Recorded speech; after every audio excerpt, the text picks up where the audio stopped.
10th class CBSE exam. Let us discuss. అధ్యక్ష CBS ఆనాడు చెప్పాను అధ్యక్ష, సిబిఎస్లో చదివిన వ్యక్తిని, భారతీయ విద్యాభవన్లో చదివాను. సిబిఎస్ఈ వస్తుందంటే పిల్లలు ప్రిపేర్ అవ్వాలి, యూనిట్ టెస్ట్ ఉండాలి, ప్రీ ఫైనల్స్, మాక్ ఫైనల్స్, అన్ని ప్రిపరేషన్ జరగాలి.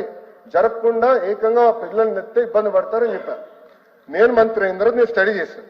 మాక్ టెస్ట్ నిర్వహిస్తే 90% మంది పిల్లలు ఒక సబ్జెక్ట్ కన్నా మినిమం 1 సబ్జెక్ట్లో ఫెయిల్ అయ్యారు అధ్యక్ష. 90% మంది పిల్లలు. ఉపాధ్యాయుల్ని మీరు ట్రైన్ చేయరు, పిల్లల్ని మీరు ప్రిపేర్ చేయరు, ఏకంగా తీసుకెళ్లి ఎగ్జామ్ రాయించానంటే పొరపాటున ఆడపిల్లలు ఫెయిల్ అవుతే ఊరిలో ఏమవుతుంది అధ్యక్ష? సోషల్ ఇష్యూస్ వస్తాయి. చిన్న వయసులో పెళ్లి చేస్తారు, అది మీకు తెలీదా? మరి ఎందుకు ప్రిపేర్ చేయాలి మీరు వ్యవస్థని? ఎందుకు టీచర్ని ప్రిపేర్ చేయలేదు? అలాంటి టైంకి మీరు సిబిఎస్ఈ ఫార్మ్ ఆఫ్ ఎగ్జామ్ తీసుకురావాలంటే ముందల నుంచే ఎగ్జామినేషన్ ప్యాటర్న్, ఎస్ఎస్సి ప్యాటర్న్ మనం మార్చాలి. ఎందుకు చేయలేదని అడుగుతున్నాం. మేము ఆపలేదు అధ్యక్ష. I have postpone the decision. నేను నిర్ణయాన్ని వెనక్కి తీసుకెళ్ళాం. మీరు దయచేసి చదవండి. మేము ఎక్కడ నిర్ణయాన్ని వెనక్కి, I said postpone it for 3 years. పిల్లల్ని ప్రిపేర్ చేద్దాం. పోటీ తత్వంలో పిల్లల్ని జాగ్రత్తగా ప్రిపేర్ చేద్దాం. మోడల్ ఆఫ్ ఎగ్జామినేషన్ మార్చడాన్ని నెక్స్ట్ ఇయర్ నుంచి అది మేము అమలు చేస్తున్నాం.